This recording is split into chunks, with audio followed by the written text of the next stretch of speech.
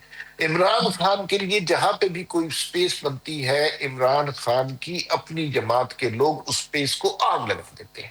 اب میں آپ کو یہ بتاؤں کہ جیسے علیمہ خان ہے، جب بھی کہیں مذاکرات کی بات ہوتی ہے، عمران خان کی رہائی کی بات ہوتی ہے، معاملہ درست سمت میں جانا سے لگتے ہیں، وہ آ کر بیان دیتی ہے کہ جس شخص نے مذاکرات کیے اس نے عمران خان سے وفاداری نہیں کی، تو وہ اس سارے سسٹم کو آگ لگا دیتی ہے.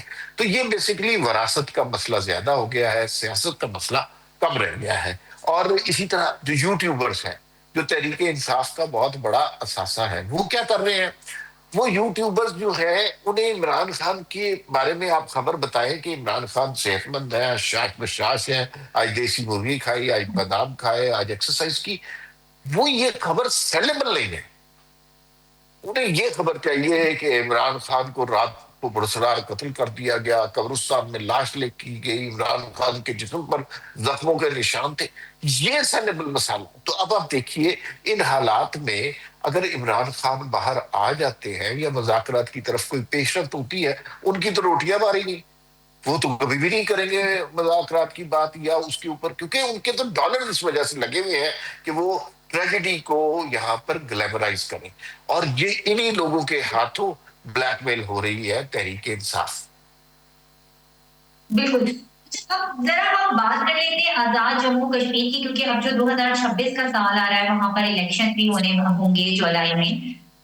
سو پہلے رانا تنویر الیاس، اس کے بعد انوار الحق اور اب فیصل راٹھور. تو کیا فیصل راٹھور کی شخصیت میں ایسی کیا خصوصیت ہے، کیا کیا فرق ہے ان تینوں کا؟ اچھا، میں انوار الحق صاحب کو جانتا ہوں، وہ بہت قابل لائق آدمی ہے، پڑھے لکھے آدمی ہے اور نیک نیت آدمی بھی ہے. ان کے ساتھ جو ہوا وہ نہیں ہونا چاہیے تھا، لیکن جو عوام کی رائے ہو اس کے مطابق. ان کے بارے میں کہا یہ جاتا ہے کہ جو ایکشن کمیٹی تھی نا، اس کے خلاف ان کے جو اقدامات تھے وہ ذرا زیادہ سخت تھے، اور ایکشن کمیٹی ان سے گھبرا کے انہوں نے ایجیٹیشن شروع کی. وہ نہیں مانتے تھے اور وہ کہتے تھے کہ یہ جو ہے ایکشن کمیٹی کے مطالبات غلط ہے. اچھا، فیصل راٹھور جو ہے وہ پہلے جو وہ پیپلز پارٹی کے بنیادی طور پر جینوئنلی کارکن ہے. ان کے والد آپ کو پتا ہے کہ آزاد کشمیر کے وزیر اعظم تھے ممتاز راٹھور، اور انہوں نے ہاں بے نظیر بھٹو کو اس وقت آرڈر آف آنر دیا تھا جب وہ وزیر اعظم نہیں تھی، جس کے اوپر بڑی بحث ہوئی، ان پر غداری کے فتوے لگ گئے. ان کی جو والدہ ہے فیصل راٹھور کی، یہ بھی آزاد کشمیر پیپلز پارٹی کی ویمن ونگ کی ہیڈ رہی ہے. تو یعنی ان کی پرورش اس ماحول میں ہوئی ہے. پڑھے لکھے آدمی ہیں، نوجوان آدمی ہیں، خوبصورت گفتگو کرتے ہیں، اور ان کی شخصیت میں ایک اچھی بات یہ ہے کہ یہ سب کو ملا کر چلنے چاہتے ہیں. جو انوار الحق صاحب ہیں وہ ایک سٹیج پر ہمیں یوں لگا کہ جیسے وہ اپنے اصولوں پر اٹک گئے ہیں، اڑ گئے ہیں، اور انہوں نے کہا نہیں بھائی ایسے نہیں تو ایسے نہیں.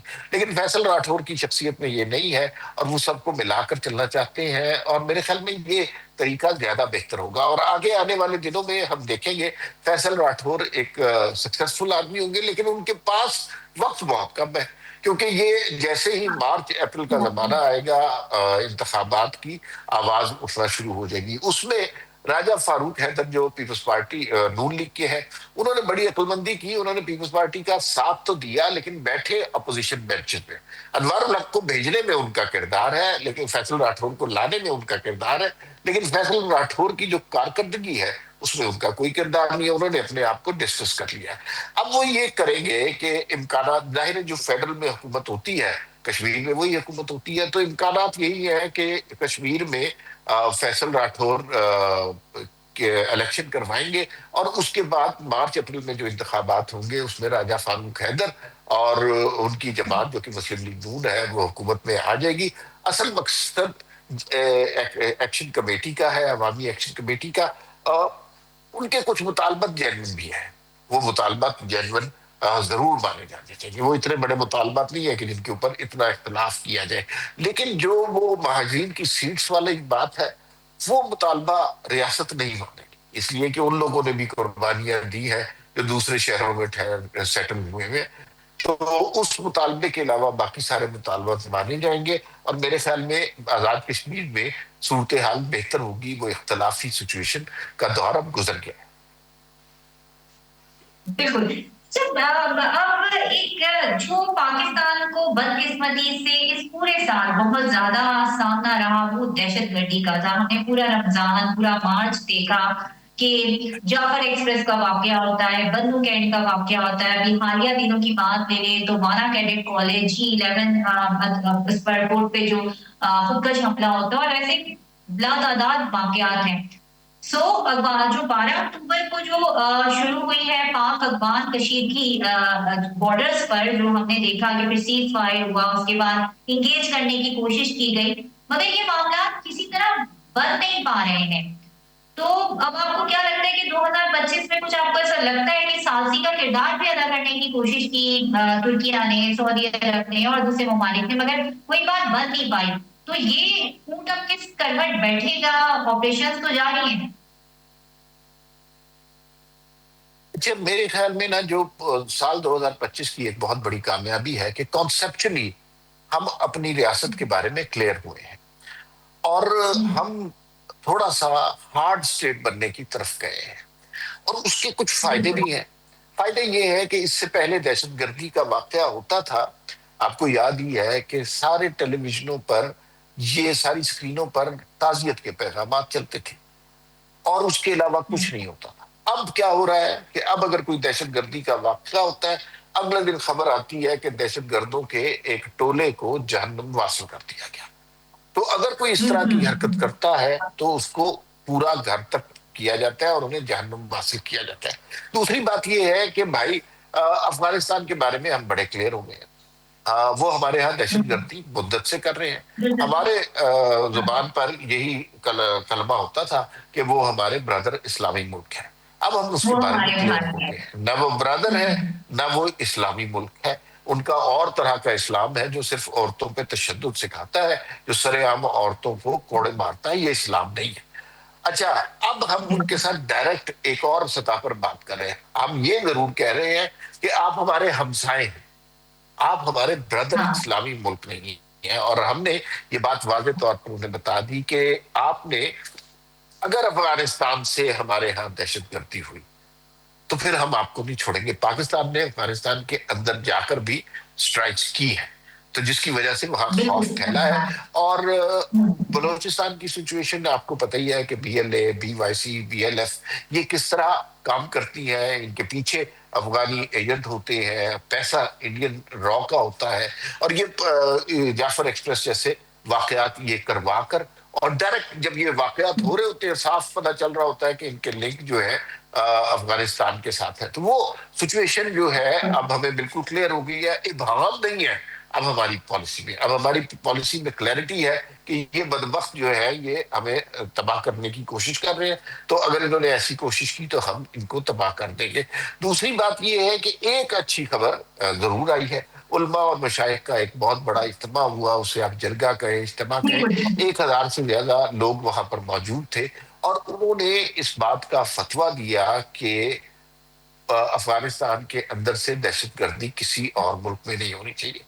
اور یہی تو ہم پیٹ رہے ہیں، یہی تو ہم کہہ رہے ہیں کہ بھائی افغانستان سے یہاں پر دہشت گردی نہیں ہونی چاہیے. تو یہ تو بہت اچھی بات ہے. اگر وہ اس بات پر متفق ہو جاتے ہیں، افغان حکومت کو مجبور کر لیتے ہیں، تو یہ بہت اچھی بات ہے. لیکن ہمیں یہ بھی سوچنا ہے کیا افغان حکومت اتنی کیپیبل ہے کہ یہ ڈیسیڈ کر سکے؟ کیا وہ صرف عبوری حکومت ہے؟ کیا وہ ان دہشت گردوں کے ہاتھوں بلیک میل ہو رہی ہے؟ کیا دہشت گردوں کو پناہ جائے افغان حکومت نے دی ہے؟ کیا کابل اور قندھار کی جنگ میں قندھار کابل سے زیادہ طاقتور ہو گیا؟ تو یہ بھی بہت ساری چیزیں دیکھنی ہے. لیکن ایک کمزور افغان حکومت جو ہے وہ بڑے فیصلے نہیں کر سکتی. شاید افغانستان میں ایک مضبوط حکومت آنے کا بھی وقت ہو چکا. بہت بہت شکریہ مانس صاحب آپ کا کہ اب جتنا ہم کوشش کر سکتے تھے کہ جتنی دامن وقت میں گنجائش تھی ہم معاملات کو ڈسکس کر سکتے تھے اتنا ہم نے کیا. اور جاتے جاتے یہ سال جو ہے وہ بہت سارے سبق دے کر گیا ہے کہ کس طرح ہمیں معاشی طور پہ مستحکم ہونا ہے، کس طرح ہمیں